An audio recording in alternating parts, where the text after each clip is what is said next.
Assalamualaikum warahmatullahi wabarakatuh. Alhamdulillahirabbil alamin wassalatu wassalam ala asyrafil anbiya wal mursalin wa ala alihi wa sahbihi ajma'in. Rabbi shrah li sadri wa yassir li amri wahlul 'uqdatam min lisani yafqahu qawli. Subhanaka la ilma lana illa ma 'allamtana innaka antal alimul hakim. Amma ba'd. Alhamdulillah, kita sambung bacaan kitab kita iaitu Tanbih Ghafilin, tajuk ghibah, menyebut keburukan orang, ataupun dalam bahasa kita membawang, ataupun mengumpat, lebih kuranglah hampir-hampir begitulah kan. Kita dah baca 3 hadis berkaitan dengan ini. Dan lanjutan hadis yang kita baca itu cerita tentang Zaid bin Sabit, dengan sekumpulan ahli sufah. Ahli sufah ni dia mengata, ataupun kita katakan ghibah lah kepada Zaid bin Sabit. Kemudian mereka rujuk kepada Nabi, tentang makan daging, iaitu ahli sufah ni mereka kata mereka ni dah lama tak makan daging. Jadi nak minta supaya Zaid ni pergi jumpa dengan Nabi, beritahu kat Nabi bahawa kami ni dah lama tak makan daging. Jadi nak makan daging lah kan. Tapi bila sampai kepada Zaid, bila Zaid ni pergi tahu kepada Rasulullah kata mereka tu dah makan daging dah. Dia kata mereka dah makan. Tapi mereka kata mereka tak makan. Jadi akhirnya Zaid kata, kamu pergilah jumpa dengan Nabi sendiri, sebab Nabi kata kamu dah makan. Hadis panjang lah, tapi nak pendek cerita begitulah. Jadi bila jumpa dengan Nabi kata kamu dah makan dah. Itu maksud Nabi makan daging tu maksudnya ghibah lah. Ghibah ni, sebab hadis sebelum itu menjelaskan kalau kita ni ghibah, kita ni mengata orang, mengumpat orang, ataupun mencerita keburukan orang, ataupun menceritakan sesuatu yang tak baiklah kepada seseorang, maka diibaratkan kita ni macam makan daging saudara kita. Nabi sebut makan daging saudara kita. Jadi sanggupkah kita makan daging saudara kita sendiri? Jadi balik kepada Zaid ni. Jadi bila mereka jumpa Nabi, Nabi kata kamu dah makan. Tapi sama ada dari segi realitinya mereka memang tak makan ke, itu wallahu alam lah kan. Tapi Nabi nak jelaskan maksud Nabi itu mereka dah makan. Sebab apa? Sebab mereka dah mengatakan sesuatu kepada Zaid. Jadi kemudian mereka minta buktilah apa yang menyebabkan kata mereka makan. Jadi Nabi kata daging tu masih lagi ada dekat gigi-gigi kamu. Jadi cuba kamu ludah. Bila kamu ludah, kamu akan nampak bahawa darah-darah daging itu masih ada. Jadi mereka ludahlah. Betul lah nampak darah itu kan. Jadi maksud Nabi itu maksudnya sama ada dari realitinya mereka makan, mereka tak makan, mereka dah lama tak makan daging ke, tu wallahu alam lah. Tapi maksud Nabi itu mereka dari sudut kita kata mengatakan sesuatu kepada Zaid itu. Jadi Islam laranglah, agama melaranglah kita mengatakan yang tak baik kepada saudara kita. Diibaratkan hadis sebelum itu seolah-olah kita ni makan daging saudara kita. Itu. Kemudian kita sambung hadis yang berikutnya. Nak cerita tentang ghibah ni, tentang kita katakan mengatakan sesuatu yang tak baik kepada saudara kita. Jabir bin Abdullah radhiyallahu an berkata, terasa angin yang membawa bau busuk di masa Rasulullah sallallahu alaihi wasallam. Di masa mereka bersama dengan Rasulullah itu, mereka bau busuk, angin bawa bau busuk.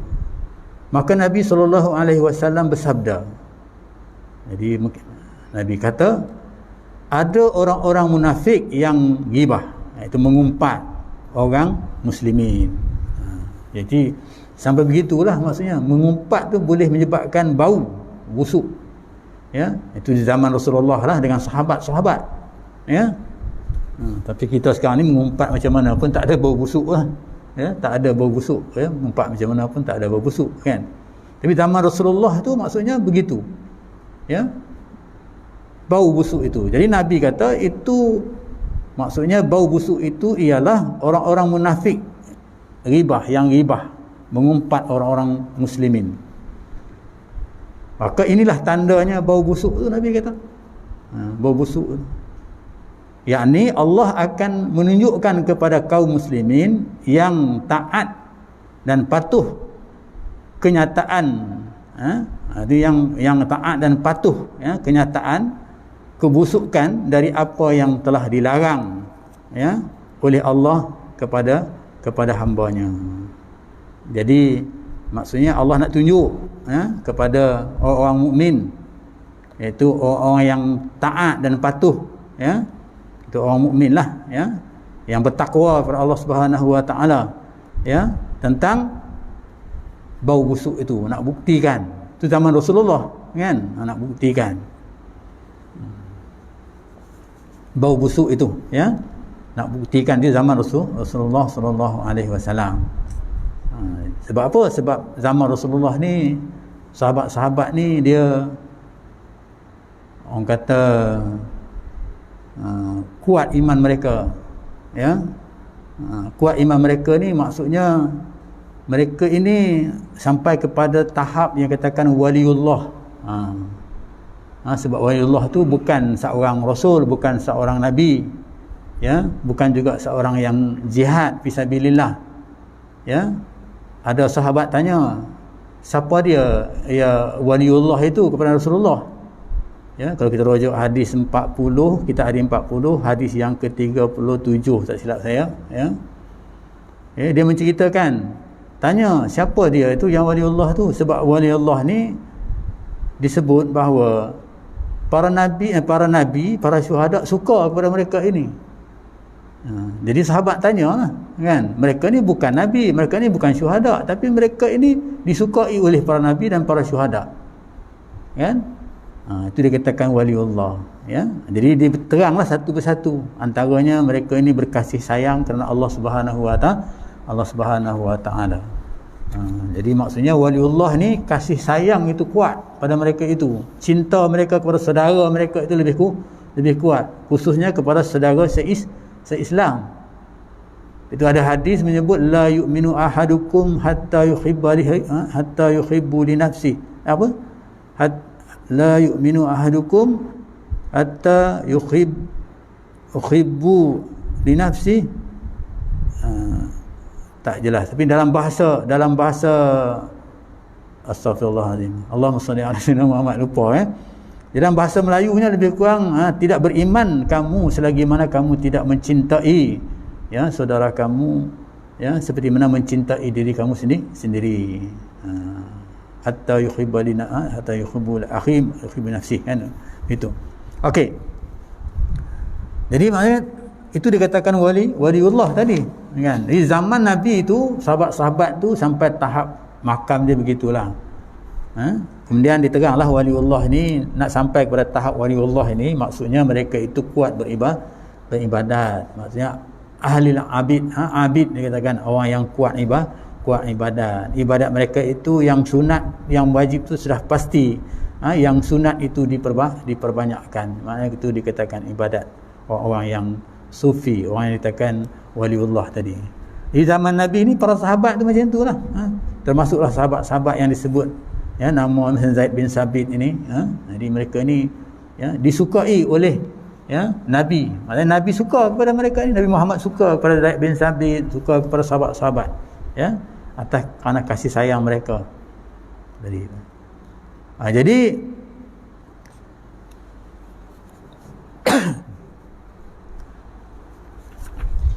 lanjutan daripada itu, ada orang, dia kata ada orang munafik, yang menceritakan tentang, tak selesa pula pakai mask ni, ya, menantu beli. Dia kata ayah selalu pergi bagi kuliah, ya.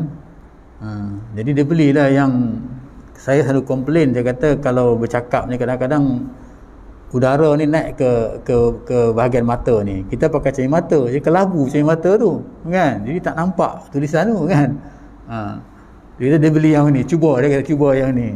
Tak tahulah ada kat sini, kan? Tapi saya rasa selesa juga lah pakai, kan? Tapi bila baru pakai ni dia tak, kan? Rasa macam tak ni, tak ketat dan sebagainya, kan? Okey, ya, kita balik ni. Gangguan sikit, ya. Di zaman Rasulullah tu tunjuk begitulah maksudnya, ya, zaman Rasulullah, sebab para sahabat tu tinggi makam mereka, maka Allah tunjuk, ya. Kau ludah aja, maksudnya ada lagi darah yang kamu makan tu. Maksudnya makan tu mengumpat lah, bukan maksudnya makan daging yang betul, kan? Itu maksud Nabi gitu.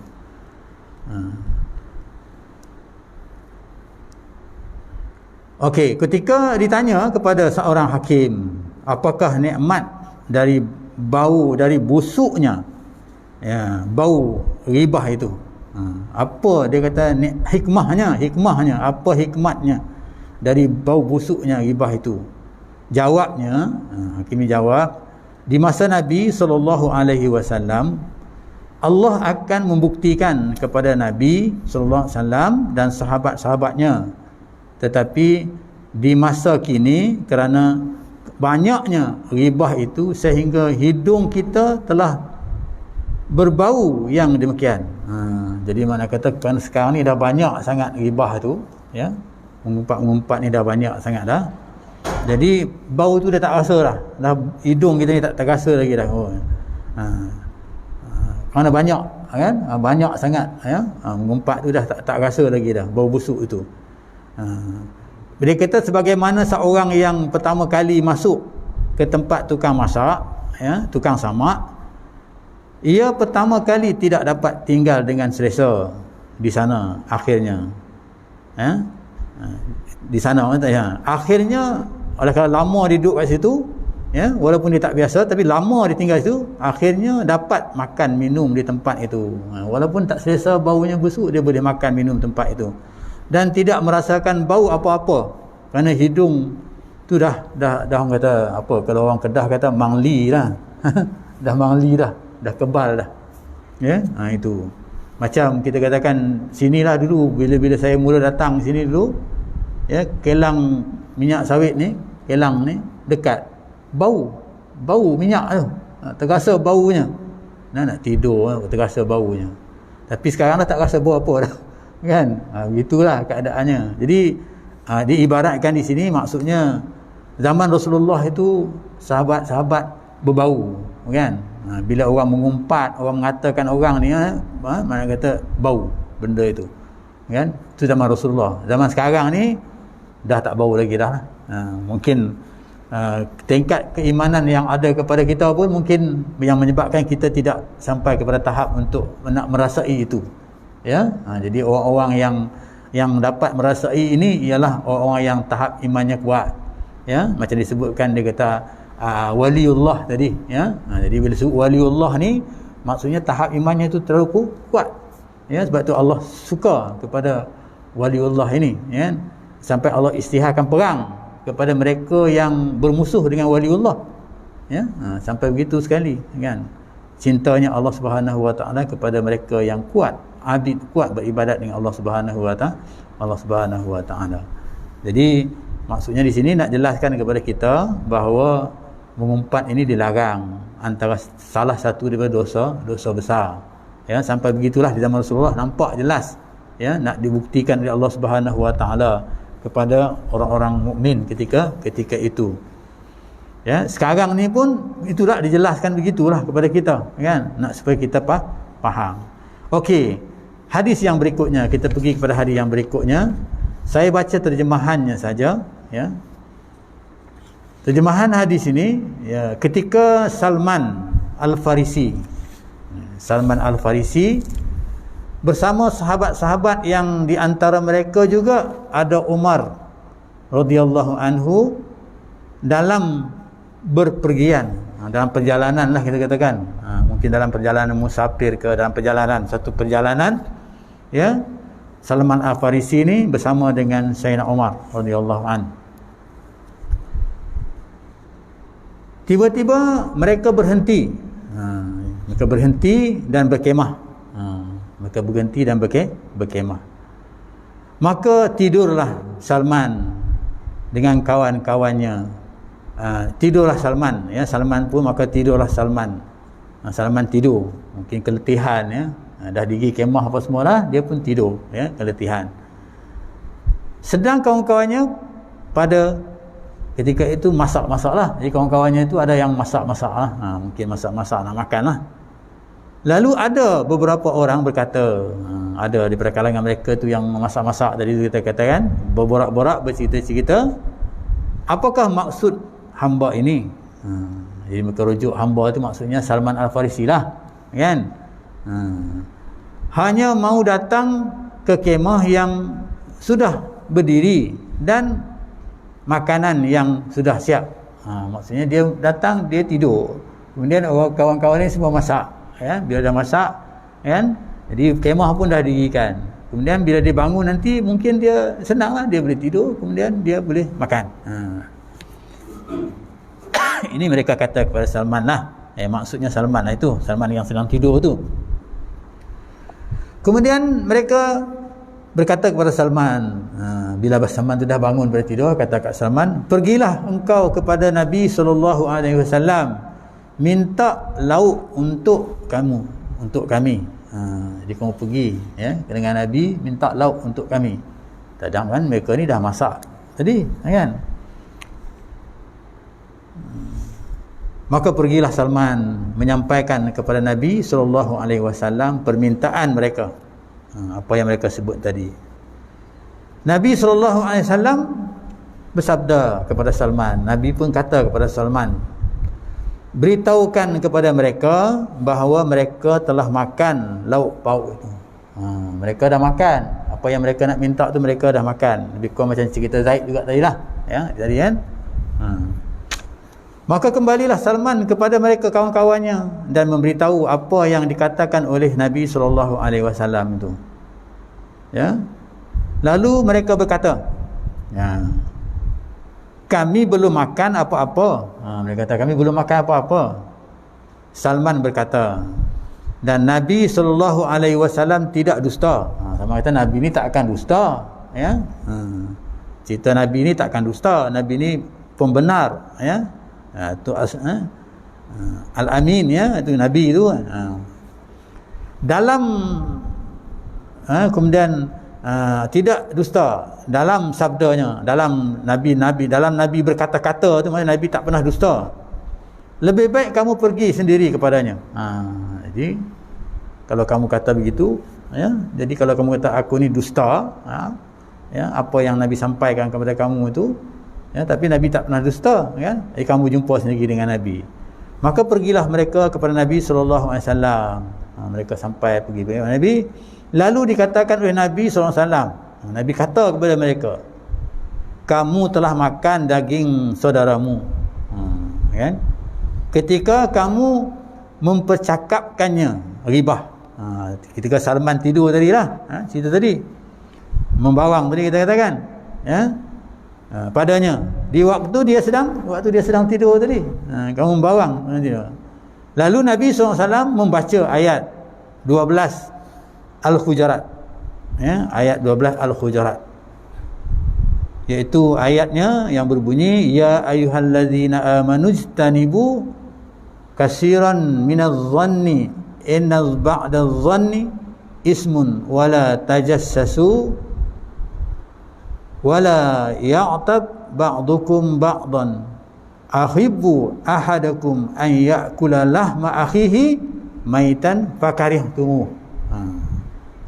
Jadi maksudnya, maksud ayat yang Nabi baca tadi, wahai orang-orang yang beriman, hai orang yang beriman, jauhilah kebanyakan sangka-sangka, kan, sangka-sangka, sebab sebahagian dari sangka-sangka itu dosa, kata Nabi. dan jangan menyelidiki kesalahan lain orang. Maksudnya jangan kita selidiklah salah orang, ya, selidik hal-hal yang berkaitan dengan orang. Kalau bahasa Melayu kita ni duk jaga tepi kain orang, kan. Dan jangan gibah. Digibah ni maksudnya jangan membincangkan hal yang lain. Jangan duk kata-kata lah kepada orang tu, maksudnya setengah kamu, jangan kamu kata-kata setengah kamu pada setengah kamu. Macam kumpulan tu kata kumpulan ni dan sebagainya. Apakah suka? Dia kata apakah suka salah itu sekiranya, kan? Apakah suka salah itu kiranya makan daging saudara yang telah mati. Maksudnya apakah kamu sukalah, maksudnya, ya, seolah-olah kamu ni makan daging saudara kamu yang telah mati. Tentu kamu jijik. Tentu kamu jijik, ya, kamu tak suka. Jadi digambarkan kalau kita ni mengumpat, membawang, seolah-olah kita ni makan daging saudara kita yang dah mati. Jadi tentulah jijik, ya. Jadi kalau keadaan jijik itu maksudnya nak menggambarkan kepada kita bahawa larangan tu sangat kuat, ya. Kita pun tak nak makan, kan. Itu kalau ikut kita punya, orang kata naluri kita ni mana, kita pun tak nak makan, kan. Tapi oleh kerana kita tak faham bahawa membawang ataupun mencerita tentang keburukan saudara kita itu, seperti mana itu dosanya, seperti mana kita makan daging dia ketika yang kita katakan dia dah jadi dah mayat, kita katakan begitu. Ini nak jelaskan, dalam hadis ini nak jelaskan kepada kita, ya, mengatakan bahawa, ya, tak bolehlah kita nak membawang ataupun kita nak mengata-katakan kepada saudara kita, ya. Lebih-lebih lagi saudara kita itu siapa dia? Siapa saudara kita itu, ya? Kalau dia tu adalah lebih baik daripada kita, kan, jadi tak layaklah kita nak mengatakan sesuatu kepada dia, kan. Sebab itu kalau kita tengok Salman Al-Farisi ni, siapa dia, ya? Orang yang daripada tak beriman kemudian dia beriman, Salman Al-Farisi ni. Kalau ikut sejarah Salman Al-Farisi ni, yang sikit lah yang saya tahu, ya, dia ni anak Raja Parsi, besinya begitu. Ada kata bukan anak Raja Parsi tapi anak bangsawan Raja Parsi. Dia ni duduk di Parsi ketika itu sembah api. Dia ni terpanggil untuk nak fikir kenapalah, ya, datuk nenek moyang dia ni duduk sembah api. Rakyat Parsi ketika itu duduk sembah lagi sedang. Jadi satu ketika dia keluar berjalan, ya, dia keluar berjalan, dia nampak satu gereja, kan, gereja.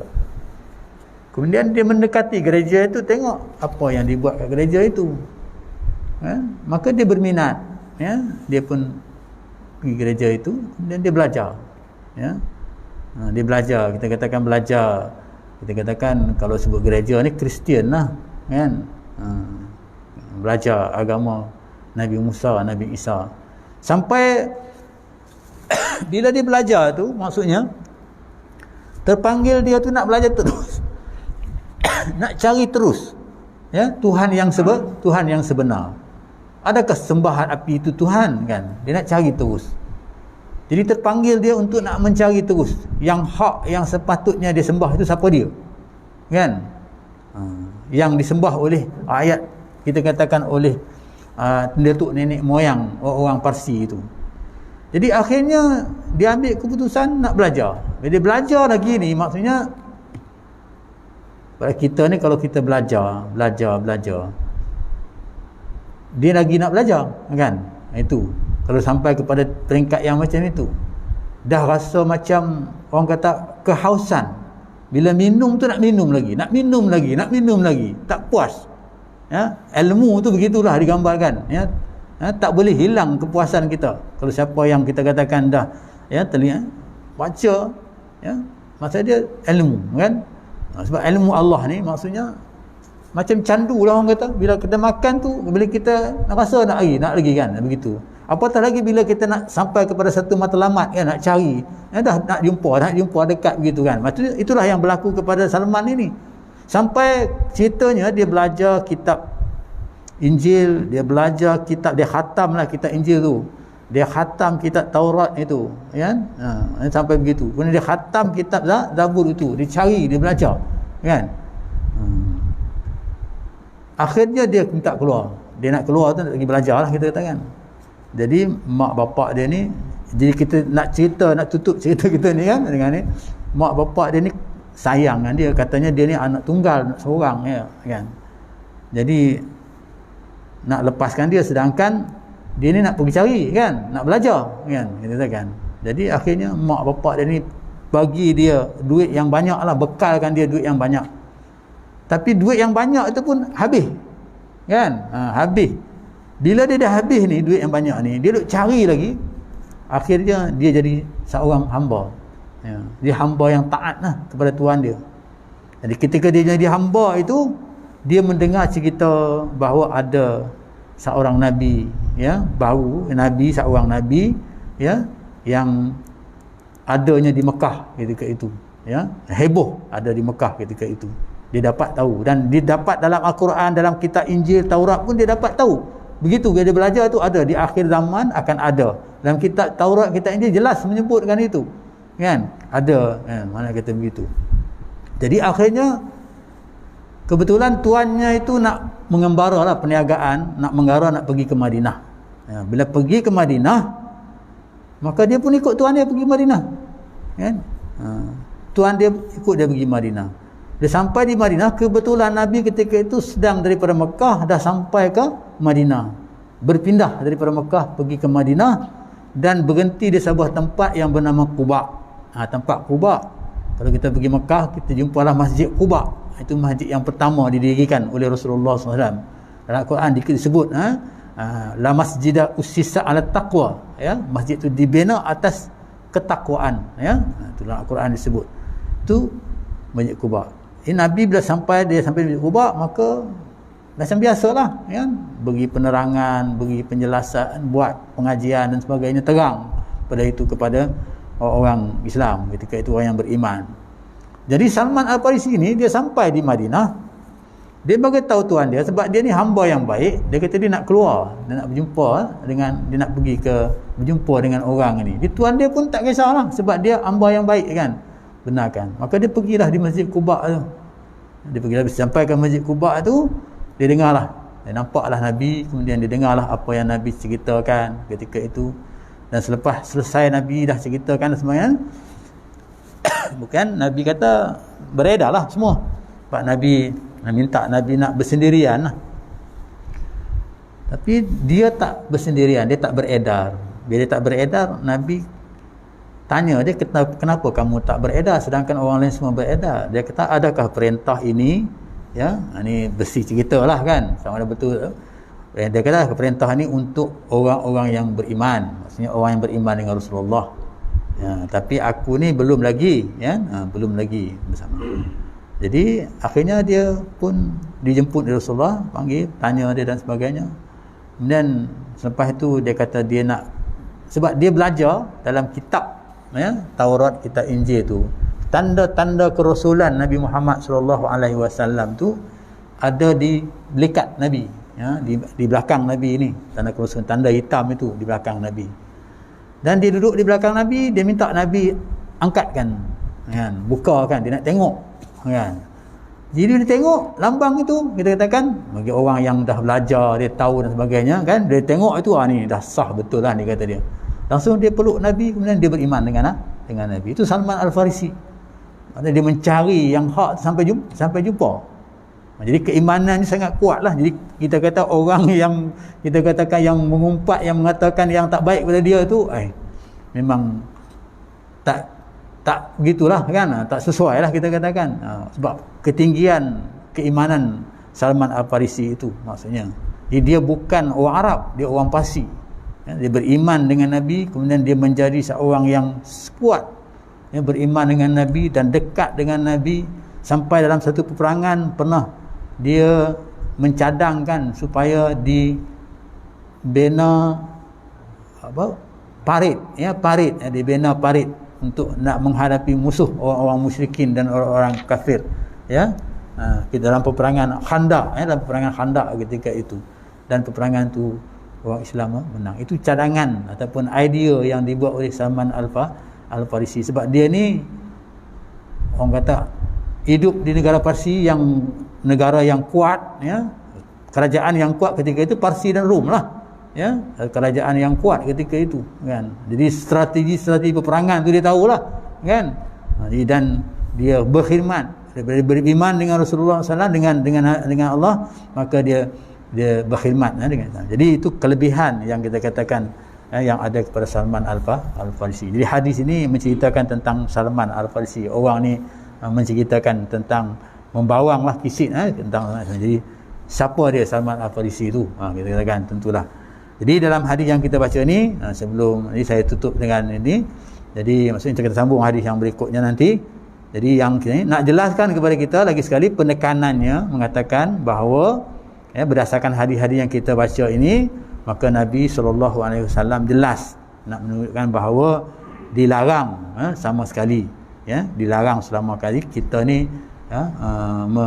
mencerita keburukan saudara kita, seperti mana ayat Al-Quran yang menjelaskan tadi, yang bermaksud wahai orang-orang yang beriman, jauhilah kebanyakan sangka, sebab kita kata sebahagian dari sangka-sangka itu adalah dosa. Al-Quran yang jelaskan, Allah dah jelaskan dalam, dan jangan menyelidiki kesalahan orang lain. Dan jangan ghibah, maksudnya membincangkan hal-hal orang lain, iaitu mungkin satu bahagian dengan sebahagian yang lain. Jadi di akhirnya dikatakan dalam ayat ini, sanggupkah kamu, kalau kamu buat begitu, sanggupkah, istilah kita lah, kalau bahasa kita, sanggupkah kamu ni makan daging saudara kamu yang telah mati. Saudara kamu tu yang telah mati, kamu sanggupkah makan daging dia? Jadi tentulah kita tak sanggup, jijik kita kan, begitu kan. Jadi maknanya jijiknya, begitulah jijiknya, maksudnya kepada mereka yang membawang tadi, ataupun kita kata mereka yang menyebut, kita katakan kesalahan-kesalahan saudaranya yang tak baik itu, kan. Jadi itulah hadis yang pada malam ni yang dapat kita bincangkan tentang ni. Jadi jelas kepada kita bahawa Al-Quran pun menjelaskan ayat tadi, itu ayat 12 dalam surah Al-Hujurat, menjelaskan kepada kita bahawa kita dilarang, supaya jangan kita ni menceritakan keburukan saudara-saudara kita. Jadi larangan ini sebenarnya kalau kita buat kajian dan sebagainya, maka di sana kita akan nampak bagaimana keharmonian yang nak dibinakan oleh Nabi SAW, ataupun oleh syariat yang diperintahkan oleh Allah Subhanahu Wa Taala, nak bina masyarakat, masyarakat Islam itu, nak bina masyarakat yang dibawa oleh Nabi SAW itu, nak bina masyarakat itu supaya menjadi masyarakat yang harmoni, masyarakat yang kita katakan yang berkasih sayang, masyarakat yang kita katakan yang ada tanggungjawab masing-masing, memberi peranan masing-masing, untuk kita katakan hidup di dunia ini bagi melaksanakan ibadat kepada Allah Subhanahu Wa Taala, bagi menjamin kehidupan di dunia ini sihat, aman, baik, dan juga keadaan hidup di dunia ini dalam keadaan aman, sihat, baik ini dengan perjalanan yang betul mengikut syariat itu, maka pertanda ke arah itu untuk dapat kita hidup selamat, dan kita katakan sihat, maksudnya terhindar daripada dosa-dosa pada hari akhirat, kan. Jadi ini satu larangan, itu sifat, dia kata sifat ni sifat yang dilarang oleh Allah Subhanahu Wa Taala, iaitu sifat ghibah ini. Kita berhenti setakat itu, insya-Allah kita akan sambung dalam hadis yang berikutnya. Aqulu qawli hadza wa astaghfirullahal azim billahi taufiq wa hidayah. Assalamualaikum warahmatullahi wabarakatuh.